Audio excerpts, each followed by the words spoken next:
your inspiration in doing your character? Can you tell us more about your character in the series? Yung character ko po dito, lagi ko po kasama si Kuya Chong. Parang ako po yung assistant niya na more than the job description, yung pinapatawa sa akin. So parang kasama ko po lagi sila Miss Mia kahit na beyond na ng work time, tapos yung mga workload, ganyan. So parang siguro ang kinuhanan ko rin po dito na inspiration, yung mga nagtatrabaho po na employees na grabe yung workload, na grabe po yung mga kailangan i-fulfill. Parang, ano daw po? Yun po yung sumasobra sa oras, yung mga bigat na pinabubuhat nila. Hindi ka naman driver, pero ginagawa mo personal. Yun po yung character ko dito. So, ayun po, parang nila akong laruan. So, masaya po siya. Gusto ko naman kaya yun. Sobrang saya ko naman din po so much. And ayun, happy din po ako na madami po silang pinapagawa sa akin. Mas kasama ko po lahat ng characters.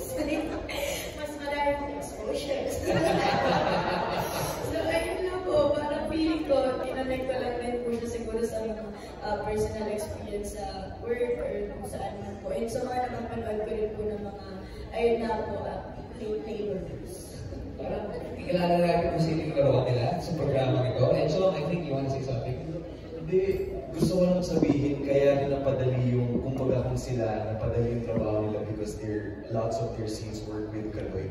A lot of my scenes, I work with Sairi. Sobrang gaan ang trabaho ko dahil sobrang galing ni Sairi. Yun lang. Birthday ko din! Again, happy birthday, Sairi! Happy birthday, Sairi!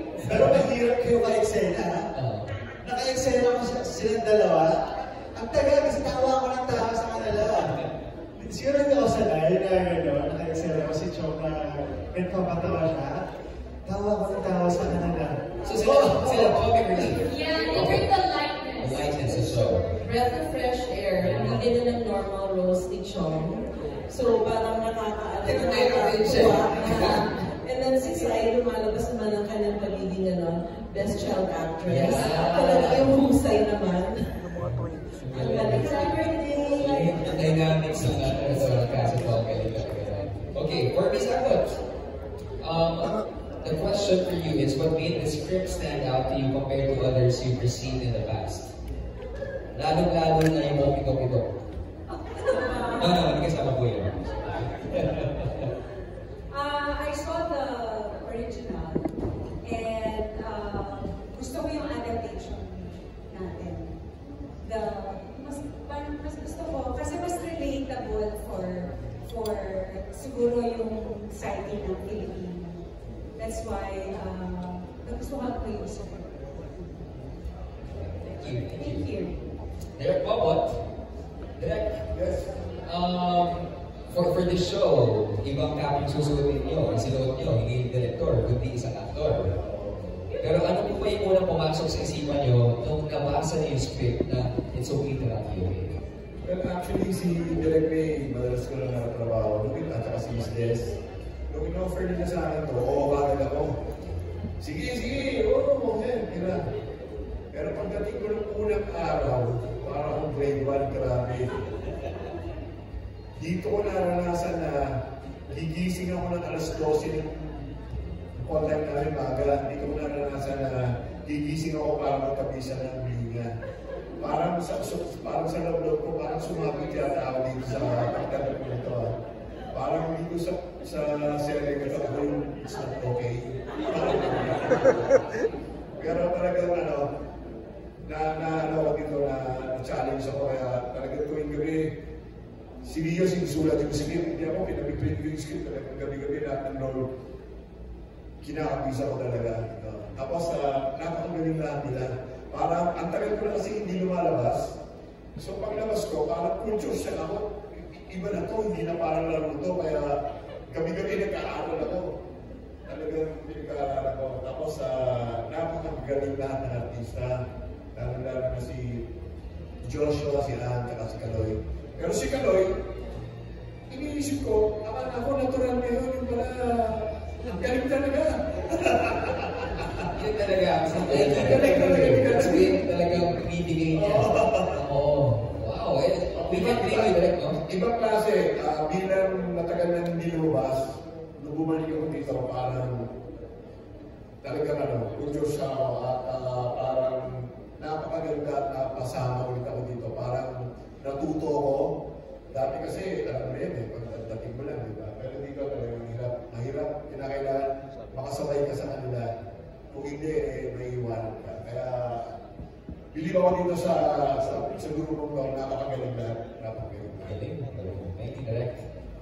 Ms. Rio, there were a lot of intense emotional scenes. How did you all unwind or distress after filming? Ito na.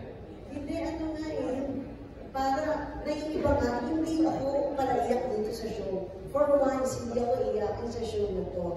At sa pangalawang pagkakataon, ang love team namin ni Boba, pangalawang pagkakataon kami ngayon yung love team. Medyo clinic nila, hinabaan yung aming pagsasama dito sa show na to. Kasi sa original, hindi masyadong nababanggit. Pero meron kaming parang nakaraan, tapos hanggang naging hindi naman kami nagkatuluyan, hindi siya tatay ng anak ko, pero nandun yung friendship, nandun yung magandang samahan namin, kaya parang dun sa show, at saka mabanggit ko lang, PA ako na yung bobot, kasi nagsusulat nga ako ng script, nagkakalaro siya sa akin, ano mga uunan bukas? Pagiging naman ng script mo, pwede mo bukas? Gabi-gabi yun, tinatanong niya ako, lagi naman ako na nag-aaral ng script, sabi ko, direct yan mo na sa akin, ganito. Pero, pag yung the next day, nag-shoot na, yung mga hindi na inaaral, yun ako sinushoot, ipausa lang ako sa scripting. Ano ba ito? Hindi ko na ito kaya, matanda na ako. Alam mo, nagpapanik talaga kami. Kasi matatanda na nga kami, tapos hindi kami handa, kaya na kami nag-prepare. Pero pag ginugulat kami, nandun yung tension, at na-stress talaga kami. Pero yun na nga, tinibigyan naman kami ng pagkakataon na mag-aaral ulit, okay, magkabisa ulit, yung gagawa naman namin. Pero anyways, yung trabaho namin, masaya, madali, kasi yun nga yung sa akin, medyo comic relief Alam mo yung isang si Kaori, tapos sa ospital, mahal na kasi sa original, mahal ni Kaori, yung character ni Kaori, yung character ni Joshua. Pero may iba naman mahal ni Joshua. Binibenta ko siya sa iba. Parang nanay ako, pero binibenta ko yung anak ko. Yung character niya. Nakakatuwa kasi parang ibang-iba na hindi ako malaiyak, masayahin na nanay. At saka mahal ko sila yung lahat. Alaga ko sila yung lahat. Pinapakain ko sila sa bahay namin. Pinagluto ko sila ng Diyos na nagkainin. Tapos pag meron silang problema, ako yung nakakausap nila. Ako yung nagbibigay ng advice sa kanila. Isa napapasama pa kasi mali pala yung advice. So part of the comic relief din. Ako. At saka pag-meeting ko lang, natutuwa ako sa character talaga ni Cyril at saka ni Francis kasi bago sila sa Padulito. May wala silang makatrabaho, bago rin yung ginawa nila. Kaya nakakatawa na maka-eccentric sila. Ang galing.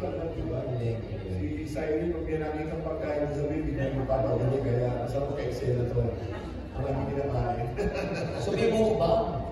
Ano nangyayari sa set? Grabe naman. Okay, before we go to the question kay Francis, just to briefly and quickly know their roles, no? Let's go through them. Sige, let's go with Francis first. Can you tell us more about your character in the story, just quickly? Yes. Well, I'm adapting the character of Jason, which is so funny, honestly. Kasi diba, pangalan ng original is Jesu, parang gano'n. Tapos pangalan ko Jason, diba, that's witty. Okay, so paano ba yung next? Then I heard the context of Matt, which I think was so sweet. Anyway, I'm portraying the role of Jason. I am that one friend who has found family. Best friend. Best friend. Best friend. Self-proclaimed #1 sa puso ang magkapatid. He has found family and warmth in the company of two brothers, in which he is not blood related, but he has found his home with these two. And I will see the journey of this girl along with them. By watching them, you will see my panel. Thank you, Jason. Yes, Jason. Okay. Sai. Ako po dito si Maden. Ako po yung art director po na original sa series po. So yun po, parang ako po yung lalo kasama po nila po yung John and Ate Ann. More on sa executive side po kami sa mga professional na gawain po na Miss Mia. So yung parang bago po Fermadeth, nakapunta po siya sa iba pa pong life na Miss Mia, hindi lang sa office na po yung story. And yun po, siya rin na nag-bring ng lightness, ng fun. Siya rin po yung parang, alam niyo po yung parang alalay siya na matabi yung bina. Parang gano'n po yung character na yung story. Hindi po ako okay po ako. Hindi po matabi ng bina. Yes. Thank you, Madeleine. Correct. Ang role mo ito ako yung Dr. Anok, parang yung head na hospital. So, kung pamilya ko yun. Yun po yung role ko, kaya medyo bulo-bulo din ako dahil mga medical term yung mga sinasabi ko na hindi naiintindihan. So, sa awa ng mga Diyos, nabigkas ko naman at naiintindihan ko. So, Direct, may naalala ba kayo sa mga linya na yun? Baka pwede mag-example. actually, wala. Kinalimutan mo na. Thanks, Direct. So, Yes, I am the manager, handler, road manager, publisher, friend, personal assistant, professional assistant, and good friend of this video. andito may bigote ka.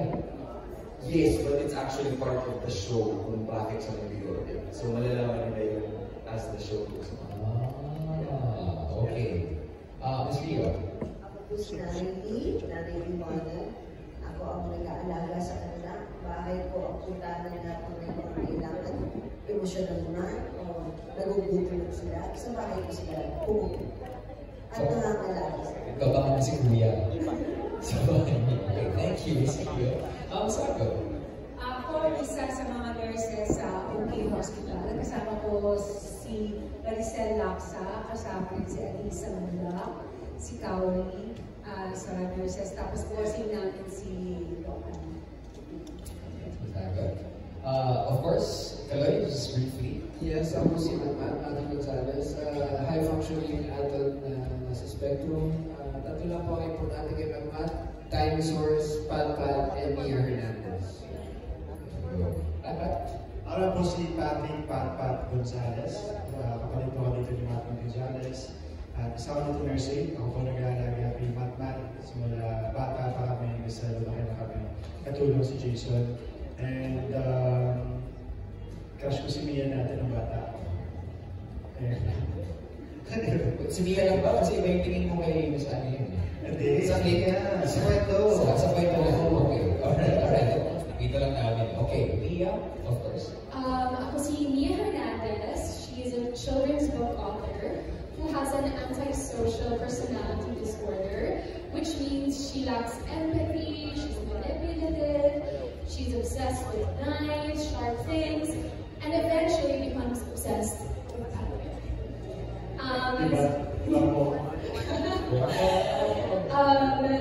So you'll be able to see her journey because all this is rooted from childhood trauma. Again, sa lahat ng mga kapamilya natin nakatutok, healing begins this July na po. Everyone is so excited. Francis, let's go back to you. Kapag may nanood or kapag may nanonood ng It's Okay to not be okay ngayon for the first time, ano gusto mong maramdaman nila sa performance mo? Jisoo? So hindi ka manonood, di ba? Ako hindi ko rin alam. Kasi all I can honestly say is from a perspective na napanood. Kasi yun din alam ko. I've watched this show along with a lot of people this show. It's a very well-known show. So, may pressure. May sakit sa puso, may anxiety. But I think, I hope makaramdam sila ng comfort. At makaramdam sila na reassurance. Because as the show says, it's okay to not be okay. And you will see that picture through the different aspects and parang portrayal ng mga character. From Jason's perspective, Jason has a strong need to peace. Kasi nga, may lack siya of being valid his entire life. kinayon niya yung sarili niya at yung dalawa niyang mga kapatid na mag-isa. But eventually, he became okay. Pero andun yun nga, yung sa akin, which is why Jason becomes an interesting character because he has such a strong need to please. In this aspect, to please Namili, to please Matmat, especially Matmat, and to please Kari's character. So I hope sa mga taong can relate, at least through me lang, that sometimes hindi mo kailangan please. Sometimes you can just be yourself, hurt, broken, kabado, anxious. That's okay. Do it afraid, it's also parang medyo yung mantra ni Jason coming in. Internal mantra lang, it's not something that, okay. He did it afraid, he did it scared, he did it na nagkakamali. Sometimes very, very clumsy, so clumsy. But it's okay.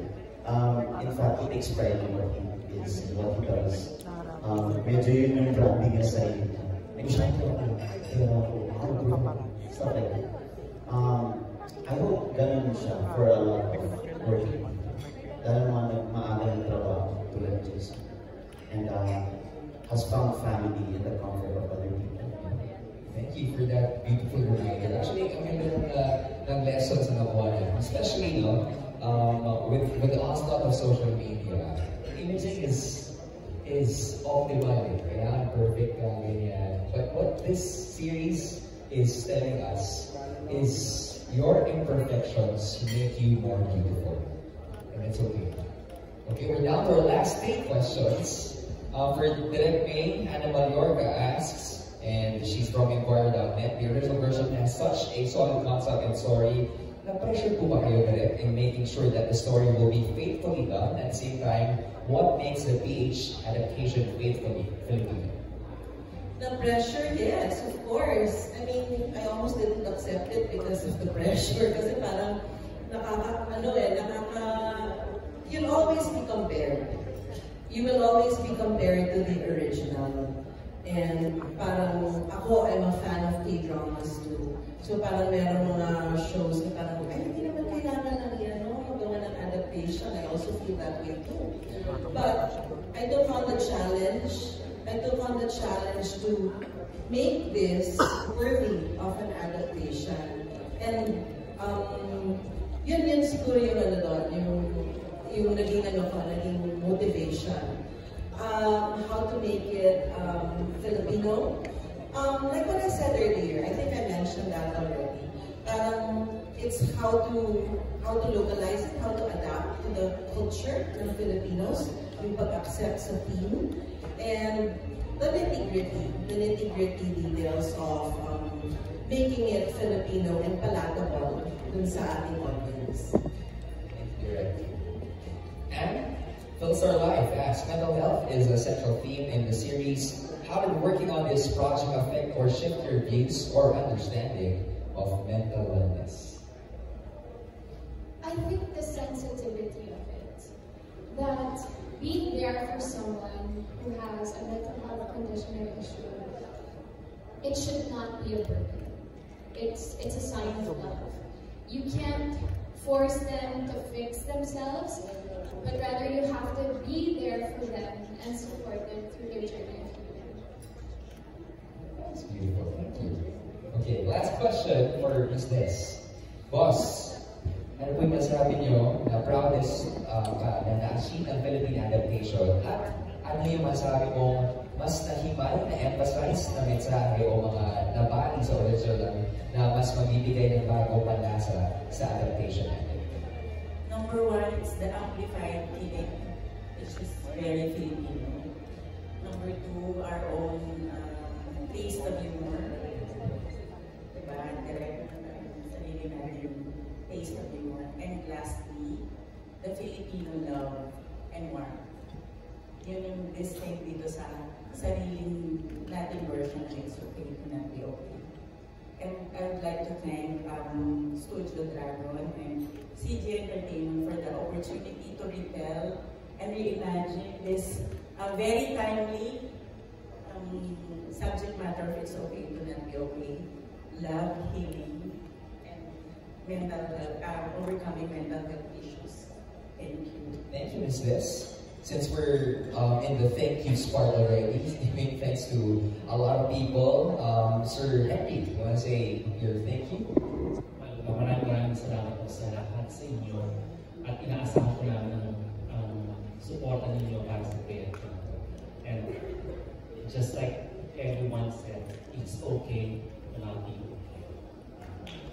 Thanks, Randy. Direct Raymond. Maraming salamat po sa support nyo at inaasahan po namin yung support sa It's Okay to Not Be Okay. I just want to take this opportunity also to thank not only everyone who's here, but the whole team, the cast, the production staff, the crew, because this hasn't been this was a difficult project. Mahirap mag-shoot out of town, mahirap yung naging journey namin. But everyone gave their hearts and their souls to this project, and I want to thank them for giving their 100% to the project. And I think that you will see, mapapanood ninyo kung ano yung binigay niyan dito starting this July. Thank you again to everyone who watched this afternoon with us, who stayed with us. And the healing journey begins today. This July, our show is coming. It's okay to not be okay.